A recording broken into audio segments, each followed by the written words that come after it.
श्री वयस्सर ली अमरी वहलकदतन मिन लिसानी यफ्क़हू कौली। अल्लाहुम्मा सल्लि अला सय्यिदिना मुहम्मदिन नबिय्यिल उम्मी व अला आलिहि वसल्लम। रब्बना आतिना फिद दुनिया हसनतन व फिल आखिरति हसनतन व क़िना अज़ाबल क़ब्र व क़िना अज़ाबल हश्र व क़िना अज़ाबल मीज़ान। अल्लाहुम्मा सल्लि अला सय्यिदिना मुहम्मदिन नबिय्यिल उम्मी व अला आलिहि वसल्लम व अला आलिहि वसल्लम व अला आलिहि वसल्लम। अल्लाहुम्मा सल्लि अला मुहम्मद व अला आलिहि व इतरतिहि व अज़वाजिहि कुल्लि मालूमिन लका व बिक़द्रि अज़मति ज़ातिका फ़ी कुल्लि वक़्तिन वहीन। अस्तग़फ़िरुल्लाहल्लज़ी ला इलाहा इल्ला हुवल हय्युल क़य्यूम व अतूबु इलैह। या हय्यु या क़य्यूम या मालिकुल मुल्क रब्बिज़्ज़िल जलाली वल इकराम। रज़ीतु बिल्लाहि रब्बन व बिल इस्लामि दीनन व बिसय्यिदिना मुहम्मदन नबिय्यन व रसूला। ला इलाहा इल्ला हु मालिकुल हक़्क़िल मुबीन मुहम्मद रसूलुल वादिल अमीन। तमाम लोग क्लास के फौरी तौर पे क्लास ज्वाइन कीजिए। ये आपका दूसरा कोर्स है मेरे साथ। इसका नाम है सप्लाई चेन मैनेजमेंट। इसमें मार्केटिंग का एक ये सब्जेक्ट है कि जो हमारी गुड्स की ट्रांसपोर्ट है, जो गुड्स की मूवमेंट है, ई कॉमर्स से रिलेटेड सारी बातें हमने इसके अंदर डिस्कस करनी है। तो उसमें जनाब तमाम लोगों का क्लास में होना ज़रूरी है। पहले भी आप लोग नुकसान उठा चुके हैं, मेरे से तो नहीं, बाकी लोगों से जो क्लासेस नहीं लेते थे वो क्लासेस में फिर आप सफ़र किए। फिर चूंकि ये 8वां सेमेस्टर है और अगर इसका CGPA डाउन लग गया तो फिर बहुत ज़्यादा प्रॉब्लम हो जाएगी। आपका पूरा सेमेस्टर ही जो है वो आप ले दे जाएंगे। तो ऑनलाइन क्लासेस में आपका हाज़िर होना ज़रूरी है तमाम लोग। हाँ, अलबत्ता अगर किसी की मजबूरी है तो मैंने उसके लिए ये सारे नोट्स आपको भेज दिए हैं, बुक भी भेज दी है जो हम फॉलो करेंगे, और उसके बाद स्लाइड्स भी उसकी सारी कुछ भेज दी हैं। इसकी 2 हफ्ते के अंदर अंदर तमाम MCQs और शॉर्ट क्वेश्चंस बना के जिनकी तादाद कम से कम 2000 होगी वो आप मुझे भेज देंगे, और उससे फिर इंशाल्लाह ताला पेपर के लिए भी आसानी हमारी हो जाएगी। जैसा कि हम सब लोग जानते हैं कि हमारी मिड टर्म जो है वो भी ऑनलाइन ही होनी है और हमारी जो फाइनल टर्म है वो भी ऑनलाइन ही होनी है। तो उसमें किसी किस्म की कोई गुंजाइश नहीं हमारे पास कि भाई हम ये तय कर सकें कि इसमें क्या तरीकाकार इख्तियार किया जाएगा। सप्लाई चेन मैनेजमेंट को अंडरस्टैंड करने के लिए आज के लेक्चर के ऑब्जेक्टिव हैं कि हमें पता चल सके सप्लाई चेन मैनेजमेंट क्यों होती है और इसका डिसीजन मेकिंग पे किसी फर्म के क्या असर है। वो तमाम ऑर्गेनाइजेशन बड़ी की बड़ी जितनी भी, जिसमें ये आपकी है फूड पांडा, जिसमें ये मेट्रो है, जिसमें जनाब चेज अप है, और जितने भी बड़े बड़े मॉल्स हैं उनके अंदर जो बड़े बड़े कैरफेयर है, जो ये सारी चीजें जो है इनके अंदर ये कैसे गुड सप्लाई होते हैं, उसका क्या तरीकाकार होता है और उसके लिए कैसे डिसीजन मेकिंग आप सारी की सारी करते हैं। फिर उसके बाद किस वक्त आपको माल डिलीवर करना चाहिए और किस वक्त माल जो है वो आपको इसमें मिलना चाहिए, और किस वक्त आप इसकी रिसाइकलिंग करें, एक्सपायर भी ना हो गुड्स, और उसके बाद इनकी इन्वेंट्रीज कैसे होंगी, इनकी मूवमेंट कैसे होंगी, आप बाय बैक एग्रीमेंट कैसे करेंगे, आप हाफ बैक एग्रीमेंट कैसे करेंगे, आप फ्यूचर बाइंग कैसे करेंगे, आप कस्टमर के साथ कैसे रिलेट करेंगे, आप अपनी फ्यूचर परचेजेस कैसे फोरकास्टिंग करेंगे। अकाउंटिंग पॉइंट ऑफ व्यू से नहीं, जब मैं अकाउंटिंग पढ़ाता हूँ तो उसमें अकाउंटिंग बजट एक पढ़ाया जाता है जिसमें अक्रूवल देखी जाती है कि यार परचेजिंग कैसे होगी, फिर अक्रूवल और डेफरल देखी जाती है कि जिसमें हम ये देखते हैं कि भाई हमारी जो इसकी है क्या उसे कहते हैं अल्टीमेटली पेमेंट्स, तो वो कैसे रिसीव की जाएंगी और पेमेंट्स कैसे की जाएंगी, डेटर से कितना रिसीवेबल होगा, मंथली बजट बनता है उसको कैश सेल बजट कहते हैं, डेफरल बजट बैठते हैं, वो हमने उस साइड से नहीं देखना। हमने इसको मार्केटिंग पॉइंट ऑफ व्यू से देखना है कि किसी भी प्रोडक्ट की हमारी चेन ऐसी डेवलप हो जाए मैक्रो और माइक्रो के साथ कि जिसमें कोई हमें ये प्रॉब्लम ना आए कि भाई हम इसको कैसे कैरी ऑन कर सके। इस सारे मामले को आप कैसे देखते हैं, ये सारा कुछ हमारे इस चैप्टर के और लर्निंग ऑब्जेक्टिव्स हैं। कैसे चैप्टर पढ़ना है वो मैंने भी आपको 112 पेज की बुक भी सेंड की है। उस तमाम बुक्स को और इन तमाम चैप्टरों को आप एक साइड पे डाउनलोड करके रख लें, क्योंकि मैंने अभी इनको वहां से डिलीट कर देना है, चैट क्लियर कर देनी है। तो मेरे पास मोबाइल में इतनी जगह नहीं है कि मैं सारी की सारी ये लैपटॉप में ये सारी चीजें रख सकूं। कुछ ही देर बाद मैं आपको टोटल 18 चैप्टर हैं, वो 25 है, उनमें से 18 के करीब हमने कंटिन्यू करने हैं। तो इसकी स्लाइड्स आपको मैंने दे दी है ताकि आपका काम आसान हो जाए। इसकी बुक आपको दे दी है ताकि आपको पढ़ना आसान हो जाए। आपने इसके एमसीक्यूज और शॉर्ट क्वेश्चन तैयार करने हैं ताकि हमारे लिए पेपर मिड का जो है वो आसान हो जाए इंशाल्लाह ताला। We come back to our discussion. What is supply chain? Customer is an integral part of supply chain. गौर से देख लीजिए, एक गोडाउन है और गौर स्टार्टिंग पॉइंट, और गौर से देख लीजिए कि there is a customer waiting for the goods. जिस तरह एक छोटी शॉप पे हम चले जाते हैं, कंज्यूमर शॉप पे, तो एक आपको बड़ा सा वो कंटेनर या एक बड़ी सी एक छोटी वैन नजर आती है जो सुबह गुड्स लेकर आती है, और उसके साथ ही उसी दुकान के ऊपर कस्टमर खड़े होते हैं जिनको चीजें चाहिए। मॉर्निंग में हो तो भी, इवनिंग में हो तो भी। तो ये सारा मामला जो है इसके मुताबिक आप देखते हैं।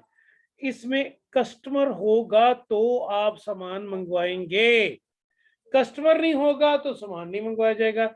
एक पिक्चर इसकी लीजिए और अपलोड कर दीजिए student present in the class, ताकि कल को कोई ये ना कहे जी मेरे साथ ज्यादती हुई है, मुझे आप नंबर नहीं देते। आप सब लोग जो है वो इसकी एक तस्वीर बनाकर अपलोड कर दीजिए ताकि पता चल जाए student present in the class. कौन कौन से स्टूडेंट प्रेजेंट है, स्क्रीनशॉट इसका लीजिए और लेकर अपलोड कर दीजिए student present in the class. बाकी लोग भी क्लास में आने की कोशिश करें। एक कस्टमर होगा जिसको सामान इस्तेमाल करना है और जिसकी जेब से, ये मैं आपके लिए एनोटेट कर रहा हूं, जिसकी पॉकेट से अपने पैसे निकलवाने हैं। और इसके पीछे number 2 include the movement of product from, किन्ने भेजना? सप्लायर ने।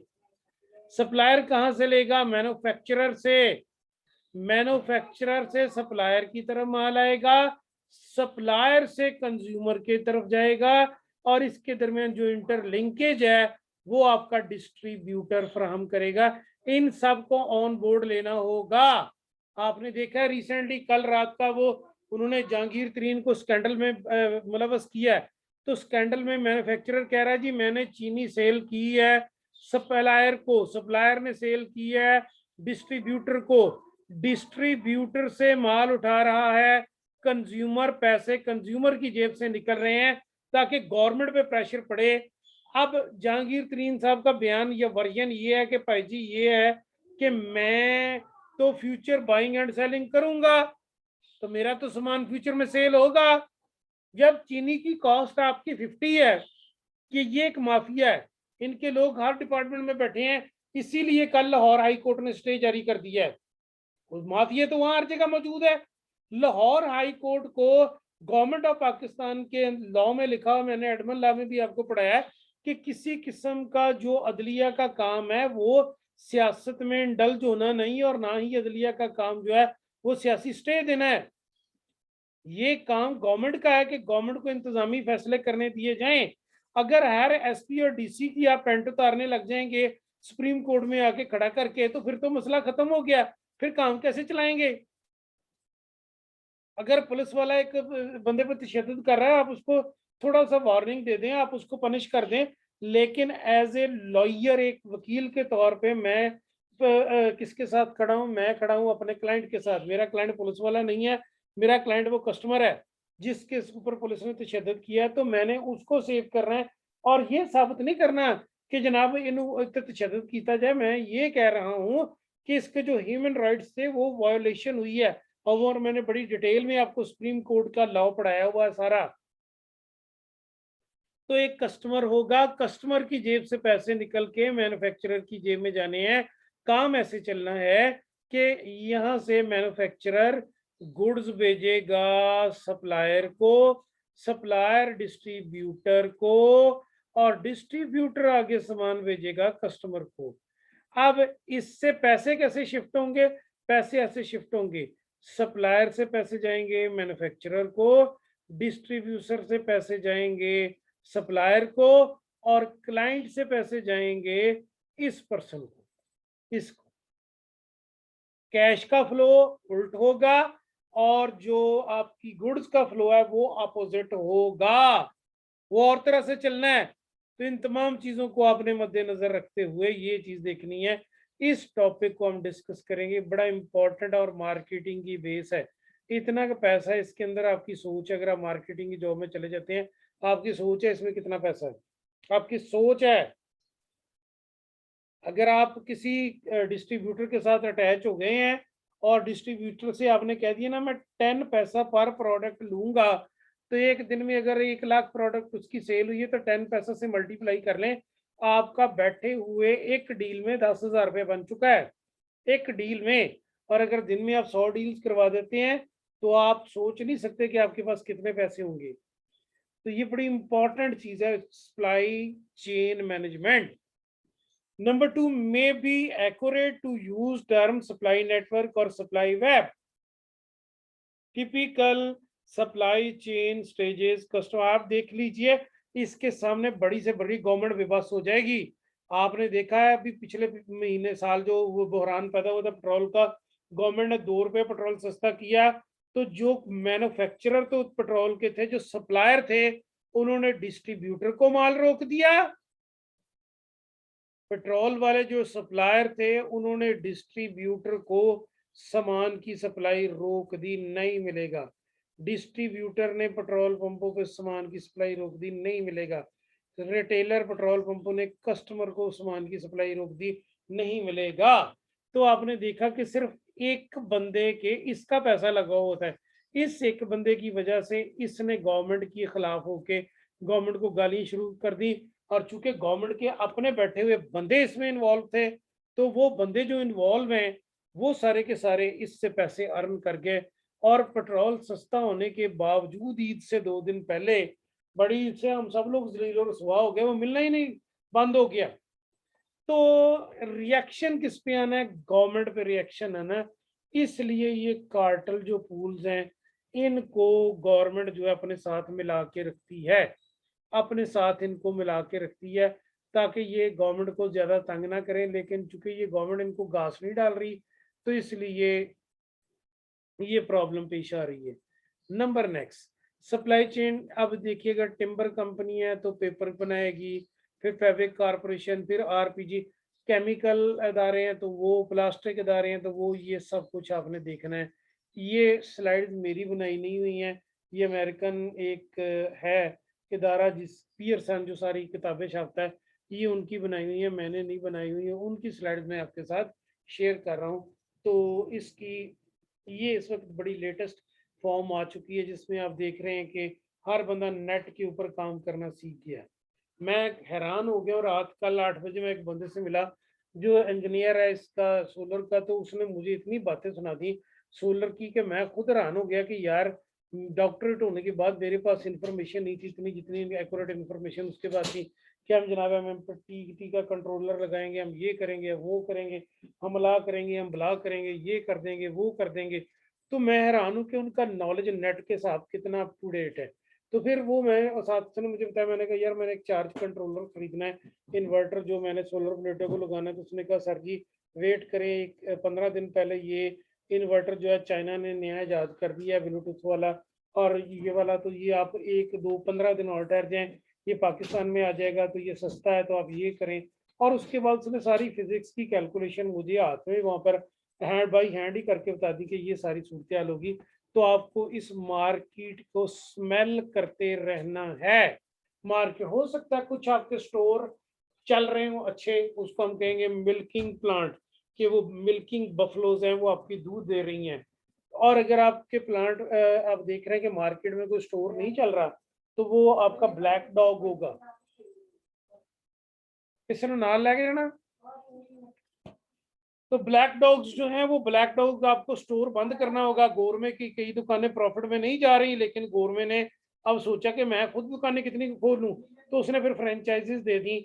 और फ्रेंचाइजीज दे के वो अब सिर्फ सप्लाई दे रहा है, बनाता खुद है, सप्लाई दे रहा है, ताकि दुकानों का खर्चा जो करोड़ 1.5 करोड़ या 40-50 लाख आना है, वो मुझे ना करना पड़े, वो सारे का सारा को फ्रेंचाइजर कर ले, और उसके बाद ना मुझे हर गुड सोल्ड में से, क्योंकि फ्रेंचाइजर आपके अलावा किसी चीज को और को सेल नहीं कर सकता, तो अल्टीमेट है कि उस इलाके में माल सेल आपका ही होना है। और अगर आपका माल सेल नहीं हो रहा तो फ्रेंचाइजर से तो आपने पैसे ले लिए हुए हैं, तो फिर क्या करेगा, दूसरा सामान नहीं सेल कर सकता, आपने उसके हाथ पर बैन दिए। तो ये सारी चीजें मद्देनजर रखने की पॉलिसीज हम इसके अंदर देखेंगे। Objectives of chain supply, maximise overall value created, chain supply surplus is equal to consumer value minus supply chain cost. अगर आपने देखना है आपको गवर्नमेंट से कोई मुनाफा आ रहा है, तो आप ये चीज देखना चाह रहे हैं, you are looking for this. अब वहां पर गाहक कितने पैसे दे रहे हैं और आपका खर्चा कितना है, ये प्रॉफिट जो है सारे का सारा आपके सामने आ जाएगा। इन दोनों को जब आप माइनस करेंगे, इन दोनों को आप जब डिडक्ट करेंगे, तो माइनस होते ही असल पिक्चर आपके पास आ जाएगी यहाँ से। ये कस्टमर वैल्यू आप मालूम करना चाहते हैं, कितनी आपकी शॉपिंग है वहां पर, कितने ग्राहक हैं, और उसके बाद आपका खर्चा कितना है, बाकी आपका मुनाफा ही मुनाफा है, सारे का सारा आपको प्रॉफिट ही मिल रहा है। इसको बढ़ाना चाहते हैं आप, शिपिंग कंपनियां इसको बढ़ाना चाहती हैं। उसके बाद जनाब जो इस कार्गो कंपनीज इसको बढ़ाना चाहती हैं, रेलवे इसको बढ़ाना चाहती है, शुगर कंपनी इसको बढ़ाना चाहती हैं। तो ब्लैक मनी जब तक मार्केट में होगा तो ट्रबल तो रहेगी। आगे जनाब नेक्स्ट हमारे पास क्या है, ऑब्जेक्टिव्स क्या है चेन सप्लाई के। कस्टमर जो है वो रूटर वायरलेस परचेज करना चाहता है $60 का, कस्टमर परचेजेस, उसने $60 पे किए। सप्लाई चेन मैनेजमेंट में जो खर्चा है उसका वो सारा निकाल के गवर्नमेंट को उस इदारे को बाकी आपका प्रॉफिट मिल गया। उस इदारे को बाकी क्या बचा, उस इदारे को बाकी उसका प्रॉफिट मिल गया, जो भी प्रॉफिट उस इदारे ने अर्न किया। अच्छा जी, उसके बाद क्या है, सक्सेस किस पे डिपेंड करती है, जितना आप खर्चा कम कर लें या जितना आप प्रॉफिट बना लें। प्रॉफिट बढ़ाने की एक लिमिट है, छत से ऊपर आप नहीं जा सकते। आप कमरे में बैठे हुए, अंदर छत है जिसको आप सीलिंग कहते हैं, उस सीलिंग के अंदर अंदर रहकर ही आपने करना। और आपके कंपेटिटर भी मौजूद हैं, आपके कंपेटिटर भी मौजूद हैं, वो आपको इतना ओपनली नहीं खेलने देंगे, वो कंपेटिटर आपके मौजूद हैं, इसलिए आप खर्चा भी बहुत कम नहीं कर सकते। मैंने सोचा कि जनाब लकड़ के फटे पे दुकान खोल के बैठ जाओ, तो ऐसा नहीं होगा। वो दुकान तो आपको किसी बड़े इदारे में खोलनी पड़ेगी जहां पर कस्टमर आए। अब गाड़ियों वालों ने 10 करोड़ की लैंड क्रूजर में से उतरकर फटे के पे ऊपर तो नहीं आना है। वो तो कोई जगह ऐसे चाहेंगे कि जहां पर वो शाम को निकली है फैमिली, तो वहां पर कोई बच्चों के घूमने का स्पॉट हो, कोई बड़ों की एंटरटेनमेंट हो, कोई बच्चे जो है वो ये अपना कोई काम कर ले, कोई इस तरह की सूरत हाल हो जाए। तो ये सारी चीजें देखते हुए आपने चेन सप्लाई को उस जगह पर लाना है जहां ये सारा कुछ होगा। अच्छा जी, आगे थोड़ा सा बात को बढ़ाते हैं। इसके बाद आगे क्या चीज़ है जी, आगे हमारे पास है कि इसकी इम्पोर्टेंस क्या है। ये कोई 10 रुपए की दुकान नहीं, उसने बताया 2010 में ये 408 बिलियन की मार्केट थी एक इदारे की, वेलमार्ट की। फिर 7-Eleven एक स्टोर है जापान का, उसने 1 बिलियन यूरो येन की सेल की इतने अरसे में। उसके बाद उसकी सेल 3 ट्रिलियन की होगी 2009 में।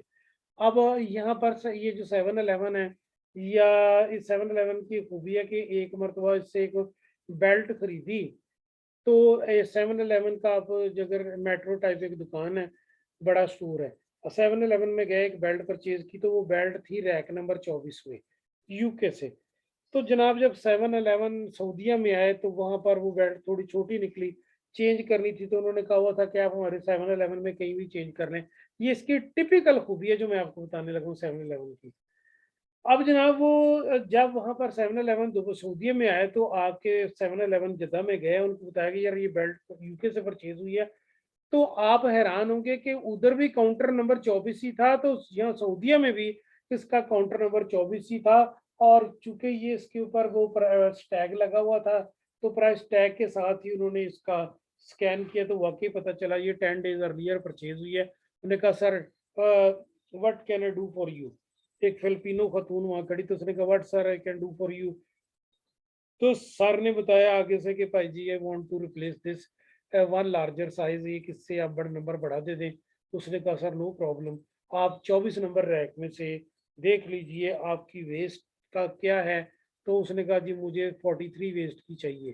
43 वेस्ट का मतलब है कि वो आम साइज से थोड़ा बड़ा होगा, तो वो 43 साइज वेस्ट की उन्होंने वो बेल्ट वहां से खुद ले ली। सेल्फ सर्विस भी है, इसी तरह बॉर्डर है, कंप्यूटर बनाने वाले द्वारा, फिर डेल है, फिर आगे ये सारी चीजें आप देखते जाते हैं। ये मुख्तलिफ चीजें इदारों की इंफॉर्मेशन आपके साथ शेयर की गई है। सप्लाई चेन मैनेजमेंट से क्या करना है, आपने आपको एक स्ट्रक्चर क्रिएट करना है। स्ट्रक्चर के बाद आपको डिसीजन करने हैं।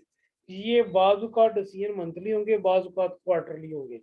अब क्या गर्मियां आनी है, तो मैंने क्या किया है, वहां पर जितने भी सर्दियों के गारमेंट्स थे वो सारे सप्लाई करने शुरू कर दिए। My decision is wrong, my decision is wrong. अब तो अंग्रेज ने जो 7-Eleven से या मेट्रो से जो चीजें परचेज करनी है, या केयर फेयर से जो चीजें परचेज करनी है, वो तो उसने काटन के पजामे कच्छे परचेज करने हैं। वो उसने स्वेटर कहाँ से परचेज करने हैं, ये कोट कहाँ से परचेज करने हैं, वो तो उसने परचेज नहीं करने हैं। तो डिसीजन जो है ये बड़ा इंपॉर्टेंट होगा, बाज का मंथली, बाज का क्वार्टरली। ये असल लोग पैसे कमाते हैं जितने भी हैं, इनका डिसीजन जो है, मसलन इस वक्त मैं डिसीजन कर लेता हूँ कि यार पाकिस्तान में पुरानी गाड़ियां जो है बहुत आ रही हैं, तो उनको रोका जाए। गवर्नमेंट ने उसको रोक दिया।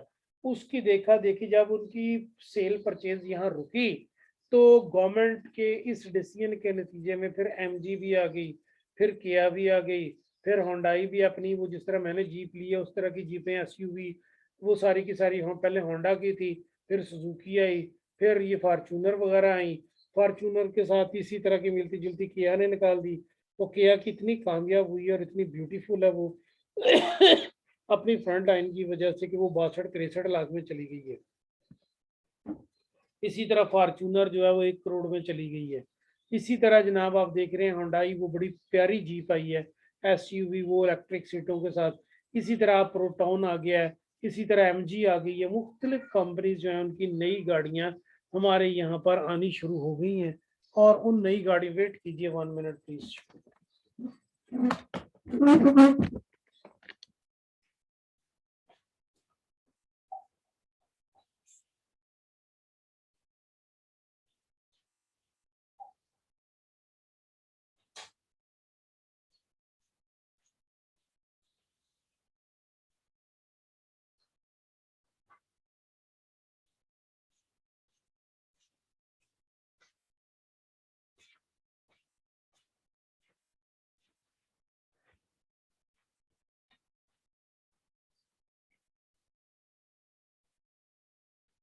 तो 7-Eleven की तरह के मैं आपको बता रहा था कि डिसीजन आपको ये पहले करने हैं। अगर आपके ये डिसीजन रॉन्ग है तो फाइल पर वेट कीजिए डिस्ट्रॉय का।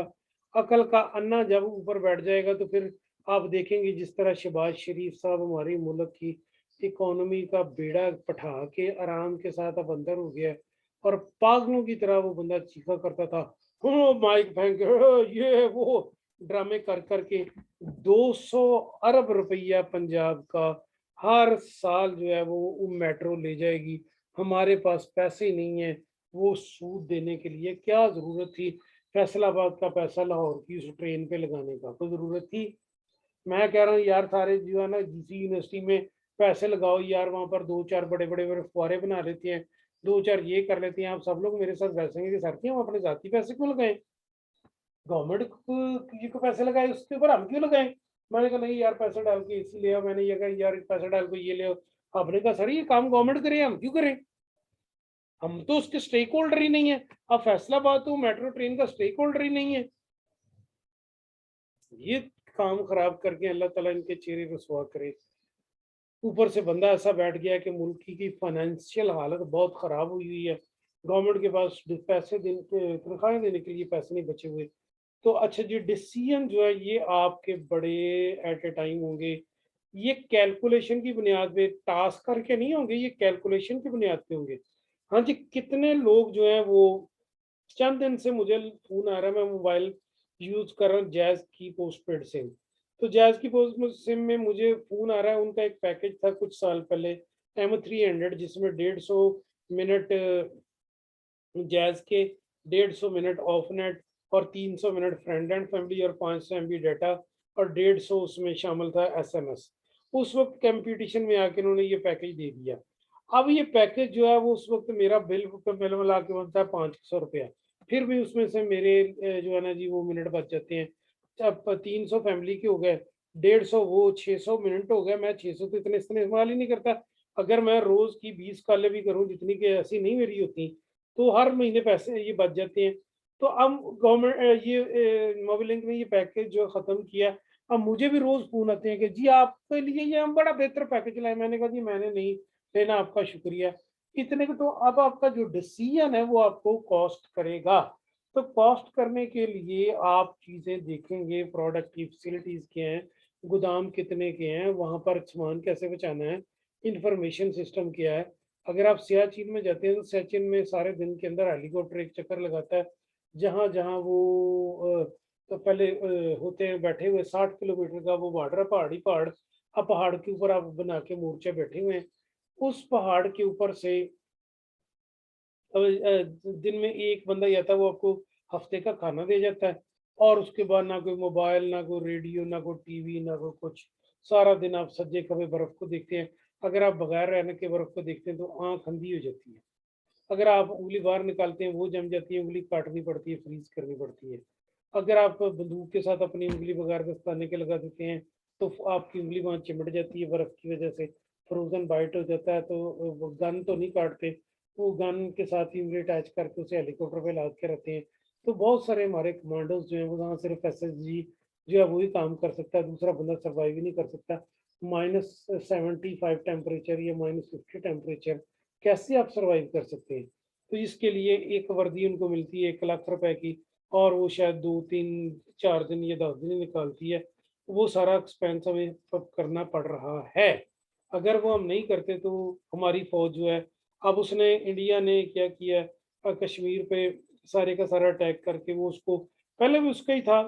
तो अमेरिका से और उसके बाद बरतानिया से उसने बात की, 2 4 बड़े मुस्लिम ममालिक से बात की कि हम लोग ये करने लगे हैं, इसे अपना सूबा बनाने लगे हैं, तो हमें इसकी इजाज़त दी जाए। उनका ख्याल था कि पाकिस्तानी फ़ौज रिएक्ट करेगी, आप किसी मुल्क के ये अब पुराना दौर नहीं है कि जो आप जिस मुल्क में आप मर्ज़ी घुस जाएँगे। अब यूएनओ इतनी स्ट्रॉन्ग है कि वहाँ पर तो पाकिस्तान की गवर्नमेंट ने कश्मीर का उसको हर जगह जो है वो हाईलाइट किया। अब इसके हमारे पास ऑप्शन थी कि हम हमला कर देते, हमला हम नहीं कर सकते। किसी मुल्क पे इस तरह हमला नहीं कर सकते। हमारा उनके साथ बॉर्डर जो है सिर्फ 10 किलोमीटर या 20 किलोमीटर दूर उसने एटमी प्लांट लगाए हुए हैं, और हमने भी उसके 10-20 किलोमीटर की रेंज में ही लगाए हुए हैं, ताकि अगर वो बमबारी करे तो इसका असर उधर भी जाए या हम बॉम्बिंग करें। तो ये जो बड़े हथियार होते हैं ये दिखाने के लिए होते हैं, इस्तेमाल करने के लिए नहीं होते। हाँ भाई मेरे पास ये है, जिस तरह बड़ा बदमाश चलता है वो अचानक ही डब से कपड़ा उठा देता है तो अंदर पिस्टल देखकर बाकी लोग सहम जाते हैं, यार फायरिंग ही ना कर दे। तो इसी तरह ये सिर्फ आपने शो करने के लिए रखे होते हैं। अब वो रफील लेकर आया तो रफील उतने लाख इतने जो है वो शो किए कि मैं रफील लेकर आया, तो पाकिस्तान ने आराम से बता दिया कि हमारे पास सरप्लस फंड नहीं, ना हमने जहाज लेने हैं। हमारे पास ये छोटे पाइया पाइया के 10 10 किलो छटाकी छटाकी के एटमी हथियार और मिसाइल हैं। आ जाओ फिर इनका मुकाबला कर लो। जहाज तो बॉर्डर क्रॉस करेगा तो नजर तो आएगा, मिसाइल तो आपने भैया के वक्त 100 फायर कर दिया तो किसी न किसी जगह तो लगेगा। इंटरसेप्टिंग सिस्टम उनका आर्मीनिया ने परचेज किया था इंडिया से। तो कि जनाब जब उधर से मिसाइल आएगा तो हमें ये वार्न करेगा, और इधर से जवाबी मिसाइल निकलेंगे तो ये तबाह हो जाएगा। तो उनका आर्मीनिया में ये सिस्टम फेल हो चुका है। आर्मीनिया ने उनसे परचेज किया था, जब अजरबैजान ने बॉम्बिंग की उसके ऊपर मिसाइल फेंके तो वो सिस्टम उसको लोकेट ना कर सका। तो अब वो इंडिया से पैसे वापस मांग रहा है, चौका अपना कबाड़ते दफा हो जाए। तो ये डिसीजन आपकी जो सप्लाई चेन के, ये बड़ी इंपॉर्टेंट चीज हमारे पास है। नंबर नेक्स्ट आते हैं जी। इसके बाद सप्लाई चेन की प्लानिंग, ये प्लान वाले करेंगे, प्लानिंग डिपार्टमेंट हमारा करता है।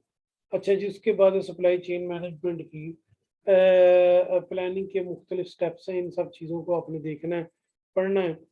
अच्छा जी, उसके बाद ये सप्लाई चेन मैनेजमेंट का ऑपरेशन आप कैसे चलाएंगे, ऑपरेशन की सूरत हाल क्या होगी, वक्त इंपॉर्टेंट है, मंथली या डेली। दवाइयों की सप्लाई आपको डेली देनी है। जिस तरह आपके घरों में वाटर चेन मैनेजमेंट आती है, हफ्ते डेली जो है वो पानी की सप्लाई देकर जाते हैं। तो दूसरे दिन दे जाते हैं, तीसरे दिन दे जाते हैं। आप जितनी खराब होने वाली चीजें हैं उनकी सप्लाई उतनी अर्ली ही होगी। मक्का में मैं हरम पाक में गया तो जो बिल्कुल सामने होटल है उसका नाम है मिलीनियम होटल। पहले उसे कहा जाता था अवारी, अब उसका नाम मिलीनियम है। मैं वहां गया तो ठहरा, तो अवारी टावर की वो जो है ना कोई कम से कम उसमें 1000 के करीब रूम्स हैं। चार्जेस भी बहुत ज्यादा है, लेकिन वो मैंने सोचा यार चलो अब करीब ठहर जाता हूँ, दूर जाके तो फिर आना बड़ा औखा काम है। तो मैं सुबह सुबह जब उठा नाश्ते के लिए तो मुझे दही और उसके बाद फल की जरूरत पड़ी, तो उसी बिल्डिंग होटल की बिल्डिंग के अंदर बिल्कुल फ्रंट पे हरम पार्क में पहला होटल वही है। एक तरफ हाजरा टावर है बहुत बड़ा, उसका किराया बहुत ज्यादा है। तो ये मिलीनियम की मैं बेसमेंट में गया ग्राउंड फ्लोर पे, तो वहां पर वो मौजूद था उनका बिन दाऊद का सबसे बड़ा ना स्टोर। तो मैंने उससे पूछा कि यार मैंने पानी की बोतल लेनी है। तो उसने कहा जी किस तरह की, एक प्लास्टिक की बोतल आई हुई थी, जिस तरह ये होता नहीं है आपका शापर, शापर की थोड़ा मोटा कर लें, वो आगे ढक्कन लगा हुआ था। उसने कहा 5 लीटर की लेनी है या 10 लीटर की लेनी है। तो उस वक्त बड़ी गाड़ियां आके वहाँ सप्लाई कर रही थी, मक्खन बंद ये वो चीजें जो नाश्ते में चाहिए, वो वगैरह सारा का सारा। तो ये मैं देखकर हैरान रह गया कि यार मॉर्निंग में सप्लाई आ रही है, तो ये डेली सप्लाई भी हो सकती है, ये आपकी जो है वो मंथली सप्लाई भी हो सकती है। और उसके बाद फिर मैंने ये भी देखा कि जनाब कुछ सप्लाइयाँ आप जो है वो डेली लाते हैं, कुछ सप्लाई जो हैं वो आप वीकली लाते हैं। तो ये वीकली भी हो सकती है, कस्टमर के ऑर्डर्स पे भी हो सकती है। हर बात को आगे बढ़ाते हैं, बात को आगे बढ़ाते हैं तो हमारे सामने जनाब फिर क्या सूरत हाल आती है, ये सारा ऑनवर्ड सप्लाई चेन मैनेजमेंट का सिस्टम हमारे सामने आ जाता है। इसके मुताबिक आपने प्लानिंग करनी है। साइकिल कितने दिनों बाद चलाएंगे, पुश और पुल। जब आपने इसको दो कैटेगरीज में डिवाइड करना है, जब ऑर्डर आएगा तो ये आपका पुल है, और जब माल सेल हो जाएगा फ्यूचर का तो ये पुश। कस्टमर मौजूद हैगा वा तुसी माल भेज दिता, दिस इज पुल। और कस्टमर का ऑर्डर अभी आना है, एंटीसिपेट कर लिया, पुश। तो दोनों टर्म्स आप यूज करेंगे। आगे क्या हुआ जी, इसके बाद है साइकिल, इसका कस्टमर का रिटेलर का हर चीज को उसने बयान कर दिया कि ये काम इस तरीके से होगा। फिर उसके बाद नेक्स्ट आते हैं मुख्तलिफ इसकी स्टेजेस हैं, कौन कौन सी स्टेजेस हैं। इनको आपने एक छोटे बोर्ड के ऊपर, जिस तरह मेरे कमरे में एक छोटा बोर्ड लगा हुआ है जिसमें मैं लेक्चर आप लोगों को भी देता रहूं, तो ये इस छोटे बोर्ड के ऊपर हर जो चीफ होता है उसने लगाया होता है। जब मैं एक बड़े इदारे का सरबराह था तो वहां पर मैंने भी ये बोर्ड इसी तरह अपने कमरे में लगाया हुआ था। डेली रिपोर्ट लेता था, लाओ भी तुमने क्या किया, तुमने क्या किया, तुमने क्या किया। तो फिर उनको बिठा के घंटा उनकी मोटिवेशन करनी, हाँ कितने ऑर्डर है तुम्हारे, उसने कहा जी 50। तो मैंने कहा कल कितने थे, कहने लगा जी 60। तो कम क्यों हुआ, उसने कहा जी एक शॉप क्लोज हो गई। मैंने कहा उस पर रब्ता करो। उसने कहा जी वो दुकानदार कहता है कि मैंने पेप्सी उठा के 7 अप रखनी है। तो मैंने कहा वजह क्या है, वो कहता है जी वो फ्रिज दे रहे हैं। तो मैंने कहा तुम फ्रिज वहां पहले छोड़ आओ, फ्रिज के साथ एक स्टेबलाइजर भी दे दो, और उसके बाद उसको कहो 1 महीने का तुम्हारा बिल भी हम भर देंगे। तो कस्टमर वापस आ गया, वापस सेल 60 पहुंच गई। तो ये चीजें आपको सारी की सारी इसके अंदर देखनी है। पुश और पुल की दोबारा सूरत हाल आ गई, एग्जीक्यूशन आपने इसकी करनी है, इसको देखना है, इसको चलाना है। अच्छा जी, उसके बाद मुख्तलिफ स्ट्रेटजीज होंगी। डेल की क्या स्ट्रेटजी है, LLB की क्या स्ट्रेटजी है। अब डेल का जो सामान दूसरे मुल्कों में जा रहा है या यूज हो रहा है, ये जो मेरे पास लैपटॉप है ये भी डेल है, इसका HP का है। तो पहले ये बेसिकली थी कोई ऑस्ट्रेलियन बुक, ऑस्ट्रेलियन फौज को मिली हुई थी। ये लेटेस्ट स्क्रीन है, इसे तो पाकिस्तान में भी इसके साथ स्मार्ट पेन मौजूद है। मैंने अपना PhD का थीसिस इसी पे लिखा है। तो ये सारा काम उन्होंने ऑस्ट्रेलियन आर्मी को दी, 3 साल बाद वो बेकार हो गई तो उन्होंने लौट की लौट ही बार सेल कर दी। वहां से पाकिस्तान है, ये एक मैंने सेकंड हैंड परचेज कर ली। यानी पाकिस्तान में हम सेकंड हैंड चीजें भी परचेज कर रहे हैं। ये चीज भी यहाँ पर इम्पोर्टेंट हम देख रहे हैं।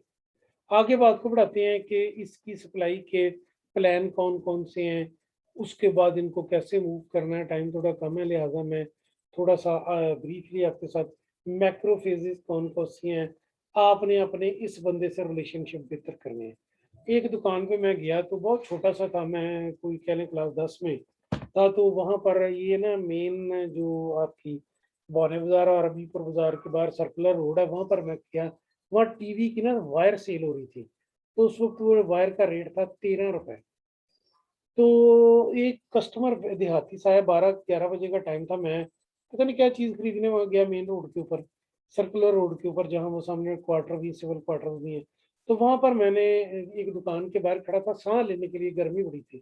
तो एक कस्टमर आया और आते ही उसने, देहाती सा था, उसने दुकानदार से कहा आज तार कितने दी?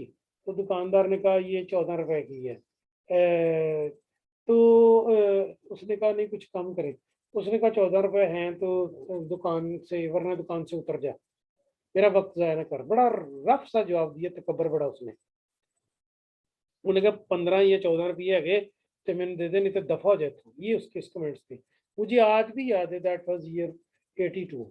तो साथ वाली दुकान पे वो दुकान के ऊपर कस्टमर गया, उतर के दरमियान में फासला 1 फुट का था। इस काउंटर से निकला दूसरे काउंटर पे आ गया। दूसरे काउंटर पे जब वो आया तो उसने उससे पूछा ये वायर कितने की है? दुकानदार ने कहा 15 रुपए की।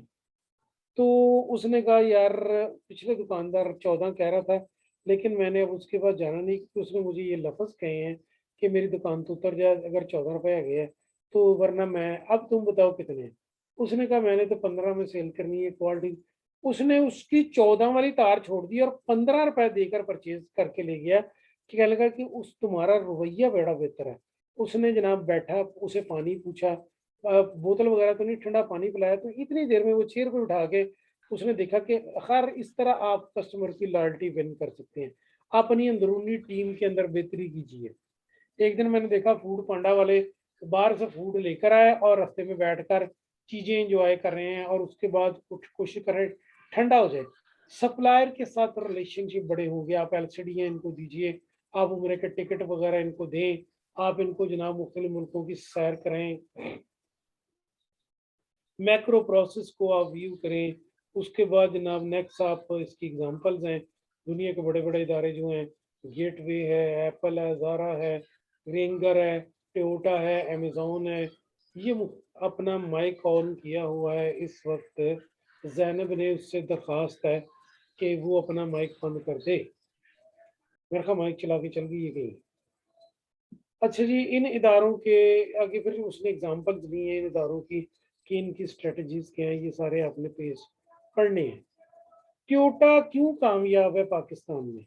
क्योंकि खोती रेडी का और टोयोटा का मुकाबला है। होंडा जो है वो गाड़ी बड़ी सोफिस्टिकेटेड है टोयोटा की निस्बत, लेकिन उसमें एक फॉल्ट है कि वो देहातों का मुकाबला नहीं कर सकती, गांव में नहीं चल सकती। मैं उस दिन पेशावर गया है काम के सिलसिले में, उससे आगे लंडी कोटल की तरफ कहीं जा रहा था, मैंने देखा एक बंदा पठान वहां पर 67 मॉडल करोला लेकर जा रहा है। तो मैं इतना हैरान हुआ कि यार इस गड्डी में शर्म नहीं आउंड डी, 1967 की गड्डी है, लोहे की उसके बंपर, लोहे के उसके बंपर, और अभी तक उस गड्डी को शर्म नहीं आ रही, 2021 में भी सड़कों में दौड़ रही है, वो अभी भी इतनी मजबूत है। तो जब हम मजबूती वाली चीजें बना देंगे तो फिर प्रॉब्लम तो होगी, फिर वो डिके की तरफ नहीं जाएंगी। तो एक दिन मैं सऊदी अरब गया तो वहां शहर से बाहर था एक इलाका, उसे रुसैफा कहते हैं रुसैफा। वहां एक जगह से ना गुजरते हुए मैंने देखा कि आप पहाड़ के नीचे एक छोटी सी वादी थी, उस वादी के नीचे जिस तरह हमारी यहाँ पर ये हीगर नई बसें आई हैं, इस तरह की एक बस के ऊपर पुरानी 50 बसें खड़ी होंगी। एक बस जिस तरह आम नहीं लगे होते रेडी के ऊपर, मैं हैरान रह गया कि कौन सी क्रेन के जरिए इसके ऊपर लगाते हैं बसें। तो जनाब वो एक बस, उसके ऊपर दूसरी, और सैकड़ों की तादाद में लाइनें थी। मैं गिन नहीं सका कि वहां पर वो बसें कितनी होंगी, शायद 1 लाख के करीब बसें होंगी, या 2 लाख बस आपने कभी नहीं देखी, मैंने देखी हुई है 1 लाख बस सड़कों पे हज के मौके पे चलती हुई, मैंने देखी हुई है। आपने नहीं देखी हुई 1 लाख बस मुंह से कहना। वो 1 लाख बस जब 50,000 बस जो है वो मक्के की तरफ आ रही होती है मदीने से, और 50,000 बस मदीने से मक्के की तरफ जा रही होती है, वो खड़ी कहाँ होगी? इतने बड़ी अल्लाह ने अपने शहरों में वसत रखी है दोनों में। तो खैर मैं आपसे बात कर रहा था कि वो 1 लाख बस जो स्क्रैप हुई हुई थी, उन्होंने जिस तरह हम पुराने छापर अखबारें नहीं एक दूसरे के ऊपर रख देते, इस तरह रखी हुई थी उन्होंने। तो ऊपर से वो जनाब क्रेन के जरिए नीचे, तो बाद में पता नहीं स्क्रैप क्या करते होंगे, सेल कर देते होंगे, ये जो भी है। लेकिन वो बड़ी कंपनी है, उनका बड़ा मुल्क है, तो उनका ये अपने लोगों को भी यही हुक्म है कि एक मरतबा जो जो चीज टूट जाए ना, उसे उठाना नहीं, वहीं फेंको, आ जाओ। अमेज़ोन है, गोपाल जी है, समरी है, लर्निंग ऑब्जेक्टिव्स की के जनाब, ये सारा कुछ हमने इससे सीखा। सप्लाई चेन मैनेजमेंट से आपने क्या सीखा? सप्लाई चेन मैनेजमेंट से आपने सीखा कि सप्लाई चेन मैनेजमेंट होती क्या है। नंबर 2, इसके 3 की प्लेयर कौन-कौन से हैं? मैन्युफैक्चरर, डिस्ट्रीब्यूटर, सप्लायर और कस्टमर। 3 बुनियादी। इसका साइकिल कैसे मूव करता है? चीज़ तैयार करने से लेकर चीज़ के इस्तेमाल तक इसका सर्कल है। और उसके बाद इसका प्रोसेस कौन-सा है, वो मैंने अभी आपको प्रोसेस बताया कि आपको कस्टमर से भी राब्ता रखना है, आपको अपनी इंटरनल मैनेजमेंट से भी राब्ता रखना है, और आपको किनसे राब्ता रखना है? सप्लायर से भी राब्ता रखना है। सप्लायर अगर डिस्टर्ब है, तो भी सारी सूरत-ए-हाल क्या है, चीनी की कीमत या गुड़ की या इन चीज़ों की कीमत कम करनी आसान है। 15 मिनट का काम है, डिप्टी कमिश्नर को इख्तियार दें कि जनाब आप 2 दिन शहर में, उन्होंने बाहर निकल के डीसी ने और कमिश्नर ने चपेड़े मारी हैं लोगों को, लोगों ने अब वहाँ से कहने शुरू कर दिए। स्कूल कल उन्होंने बंद किए हैं क्योंकि अब छोटे बच्चे भी मरना शुरू हो गए हैं। 1 मिनट के लिए रुकते हैं।